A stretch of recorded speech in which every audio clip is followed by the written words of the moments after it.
ভারতীয় দূতাবাসের কর্মীদের হেনস্থা করছে ইসলামাবাদ। বন্ধ করছে দূতাবাসের রান্নার গ্যাস, জল এবং সংবাদপত্রের পরিষেবা। দূতাবাস কর্মীদের নির্যাতনের পরিকল্পনা আইএসআই এর। এ ব্যাপারে বিস্তারিত জানবো। টেলিফোনে যুক্ত হয়ে গেছে প্রতিনিধি সৌম্য মুখার্জি। সৌম্য, কি জানতে পারছো? দেখো, বিষয়টা হচ্ছে যে অপারেশন সিন্দুরের পর থেকেই পাকিস্তান আর ভারতের সম্পর্ক তলানিতে গিয়ে থেকেছে। সিন্ধু জল চুক্তি নিয়ে আমরা দেখেছি গত 2-3 দিন ধরেই হুঁশিয়ারি দিচ্ছে পাকিস্তান। প্রথমে পাকিস্তানের সেনাপ্রধান আসিম মুনির আমেরিকা থেকে নাম করে ভারতে পরমাণু হামলার হুঁশিয়ারি দিয়েছেন। তারপরেই বিলাওয়াল ভুট্টো, পাকিস্তানের একজন গুরুত্বপূর্ণ মন্ত্রী, সেও হুঁশিয়ারি দিয়েছে।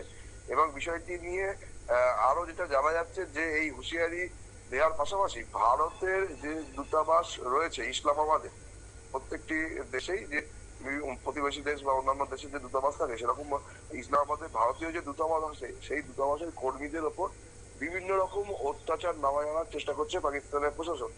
ইসলামাবাদের অঙ্গুলিয়ালনে যে দূতাবাসের কর্মীদের পানীয় জল পরিষেবা, তাদের রান্নার গ্যাসের পরিষেবা, এমনকি দৈনিক যে সংবাদপত্র সেটাও দেওয়া বন্ধ করে দেওয়া হয়েছে। যারা গ্যাসের ওখানে সাপ্লাই দেয় তাদেরকে লাইন কেটে দেওয়া হয়েছে এবং ফলে বাইরে থেকে বেশি দামে গ্যাস কিনে ব্যবহার করতে হচ্ছে ভারতীয় দূতাবাসের কর্মীদের। পাশাপাশি পানীয় জলের লাইনও কেটে দেওয়া হয়েছে, ফলে প্রচন্ড সমস্যায় পড়ছেন দূতাবাসের কর্মীরা। এমনকি যাতে স্থানীয় কোনো সংবাদের বিষয়ে না জানতে পারে ভারতীয় দূতাবাস কর্মীরা, সেহেতু স্থানীয় সংবাদপত্রের যে পরিষেবা সেটাও বন্ধ করা হয়েছে। যারা ভেন্ডার ছিল তাদেরকে বারণ করে দেওয়া হয়েছে যারা ভারতীয় দূতাবাসে কোনো খবরের কাগজ না দেয়। আইএসআই এর তরফ থেকে পাকিস্তানের যে গুপ্তচর সংস্থা, সেই সংস্থাও দূতাবাস কর্মীদের বাইরে বেরোলে বিভিন্ন ভাবে হেনস্থা করার চেষ্টা করছে এবং এটা আরো বাড়ানোর পরিকল্পনা আছে বলেই দূতাবাস কর্মীদের অভিযোগ। এই বিষয়টি নিয়ে ইতিমধ্যেই নয়াদিল্লির তরফ থেকে ইসলামাবাদে যোগাযোগ করা হয়েছে, কিন্তু ইসলামাবাদ বিষয়টিতে কোনো গুরুত্ব দিচ্ছে না। অন্যদিকে ইসলামাবাদে থাকা ভারতীয় দূতাবাস কর্মীরা প্রতিদিনই নতুন নতুন অসুবিধার মধ্যে পড়ছেন বলে অভিযোগ। বিষয়টি নিয়ে নয়াদিল্লি কড়া নজর রাখছে।